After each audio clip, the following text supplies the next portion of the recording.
So I want to take you on a journey through the mind of a villain.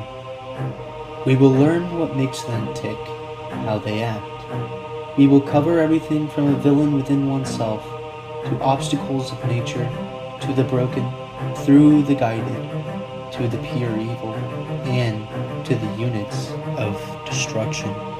So grab your pitchforks, put on your capes, and your thinking helmet as well, as we dwell into the minds of villains. I am the Warden, and welcome to Villain Psyche.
Welcome to the Skydome Control Pad, Mind Explorers. Villains are fairly easy to categorize, and same with heroes. A protagonist can be a villain, and a villain can be a protagonist sometimes.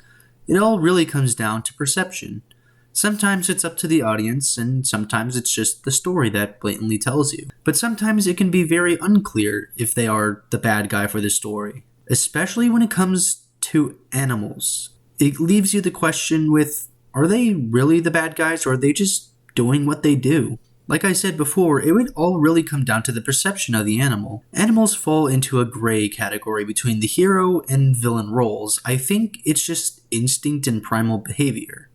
Predators always get the bad rap in every story they're in, even where the predator is the protagonist and hero of the story. Another predator is usually still the villain. This is apparent in the Dino King, where a T-Rex named One Eye is consistently causing chaos to our hero, a Tarbosaurus named Speckles. One Eye is pure evil and not even hunting instinctively. He consistently pursues our heroes in an attempt to destroy his life. So the perception here is clear. One Eye is the villain. Same goes for the Sharp Teeth in Land Before Time. They are super relentless and won't stop even if the world is ending to attack their target. To our heroes and the audience, it's very clear that they are just bloodthirsty monsters. Then we move to a more unclear and up to the audience type. For a solid example, the Carnotaurs in Dinosaur are just hunting. Watch my review on all villain tropes for that explanation. Then we have the Gorgosaurus in Walking with Dinosaurs. They are also just hunting. Sure, the herd views them as scary monsters, but who wouldn't if you're being hunted by them? They are just fulfilling the natural order. Scar also makes a point of this in The Lion King. When you become a bloodthirsty monster, overhunting leads to serious problems and makes the world dead. And I explained in my Cybugs video, there needs to be a balance, otherwise both sides will fall. If herbivores eat all the food, then the land dies, and so will they. And if the carnivores eat all the herbivores, it will become nothing but chaos in a broken ecosystem. This brings us to that gray area, where it really is up to the perception of the characters and the audience to decide if the animal is bad, or just doing its thing. One that can fit this category is Bruce from Jaws. It's honestly just a shark doing shark things, but people decide it's bad and decide to kill it. Same with the alligators in Crawl. They're just alligators scavenging upon the remains of whoever's unlucky enough to get trapped by the hurricane. To the humans, they are a huge threat and try to kill and escape them. But honestly, they're just doing their thing. It isn't crazy to hear a story about gators or sharks eating people. Same goes for the anaconda and Anaconda. Sure, it's eating people and it's scary, but it really is just doing its thing. Anyway, these are all examples of big predators just doing their thing. Humans decide that they were the threat and perceive them as such. There are tons of real nonfiction stories about predators that have hunted humans. For a lot of them, human activity or actions have caused the creature to hunt humans specifically, like a jaguar with a chipped tooth, and a crocodile that is just big and humans are just easy prey. And then same with fish and shark attacks, they just happen, but are rare. So the use of an animal super predator like these carry a very primal origin. For what it's worth, the more the animal goes out of its way to kill whatever is hunting makes them more of a vicious killer. That animal villain like One Eye and the Megs. But as for the majority, they are given the opportunity to hunt an easy prey, and why wouldn't they take it? With all the main animals used as villains, all of them can survive long periods of times without eating, because food for a predator is honestly a rare opportunity. It's no wonder they still rack up kills even after a first few. They don't know when they're going to eat again, and food to an animal is everything. So in the end, most of the animals are just hunting predators, and the latter are just up to the perception of the audience. And the clear antagonists are just bloodthirsty monsters. To give a much clearer and familiar example, I will talk about much more iconic dinosaur characters that fit both sides of the spectrum, and a third one that can be seen in the gray area. Of course, these dinos come from the Jurassic Park franchise. Rexy, the Indominus Rex, and the Indoraptor.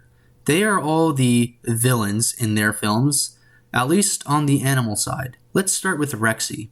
She's just an animal in a zoo. Once she's able to break out, she acts more curiously than aggressively. She inspects the cars and the occupants inside before trying to pop open the car like a can of tuna. Once she realizes she can't get the kids inside the car, she nudges the car around still curiously and with a bit of discovery as she tries to eat the car and learns rubber and plastic are inedible. Dr. Grant and Ian Malcolm then take her attention away from the car and give her something to chase. With her hunting instincts activated, she chases Ian, destroys a bathroom, and there she is face to face with an edible source. So she gobbles him up. Later in the film, we come back to Rexy, where she is hunting Gallimimus in the open fields. Here, she's just doing predator things. The people avoid her and she's none the wiser, content with the meal she just got. Then much later, when the people are being hunted by raptors, it's Rexy who steps in and saves the day. She didn't target the raptor to purely save the humans. She targets the raptor because it's a bigger meal to her, thus giving the perception that she saved the day. She does the same thing when fighting the Indominus, a bigger meal rather than a small snack. And in the end of the film where she triumphs on the top, she is perceived as the hero who saved the day. Speaking of the Indominus, it's time we talk about her. She is very clearly the villain with a killer's pride. It's blatantly clear to the audience that she's killing because it's fun, because Grady literally tells us that. We can get the memo with the shot alone of uneaten Apatosaurus. Come on. The only thing that barely makes the Indominus an instinctive hunter is when she doesn't attack the kids at first. She is a murderous, cold-blooded antagonist, very clearly a villain within the series. Not too much to add more to that. And finally, the Indoraptor, a murderous killing machine designed for the sole purpose of attacking anything that is designated as a target. So, why is this one in the gray area? Because it isn't a murder machine unless someone tells it to, or is actively challenged. The Indoraptor is extremely smart, it knows what it's doing. We see this when Kent Wheatley thought she was tranquilized, and she pranks him with a smile on her face. You know what? Good for her. She's getting revenge on a guy that tried to kill her and take advantage of her. Sounds weird when I put it like that, but same goes for when she eats the auctioneers. She's actively trying to escape slavery. She earned that escape and got revenge on the way out. And when she attacks Blue and Grady, she's being challenged by them. So why wouldn't she fight back? But she isn't just a monster. We see her when she is calm, twice. She's smart and curious about things. She tries to calmly explore Maisie and examine her. When she is calm, she wants to discover and learn. The reason she is the antagonist and is scary as she appears, it's because the film does everything in its power to perceive her as such. Let's take a little comparison here. You see this shot of the Indoraptor and this shot of Cloudjumper from How to Train Your Dragon? If we remove the music and the color, it becomes the exact same. If the How to Train Your Dragon scene was the first shot of the movie and we saw Cloudjumper attacking the village with the other dragons, and then entered the house and did this, with dreadful music added, it would have been the exact same tone and perception as the Indoraptor scene. The reason we don't think he's bad is because we met Cloudjumper earlier and now he's chill and caring. So we perceive him differently. The same happens with the Indoraptor, but on the opposite side of the spectrum. We, as the audience, don't get to learn about the Indoraptor other than what the humans tell us. But from what the Indoraptor shows us, it's quite the opposite. That's why she's in the gray area. From a glance, yes, she is a bloodthirsty monster, but with curiosity at a closer look.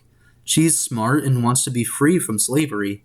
The film does everything in its power to perceive her as a monster. So to wrap up these examples, Rexy's clear to be an animal doing predator things and ends up being perceived as a hero at the end of the films where she stops other predators from hunting the humans. The Indominus Rex is a clear murdering monster intent on killing anything that lives, and finds pleasure and pride in doing so.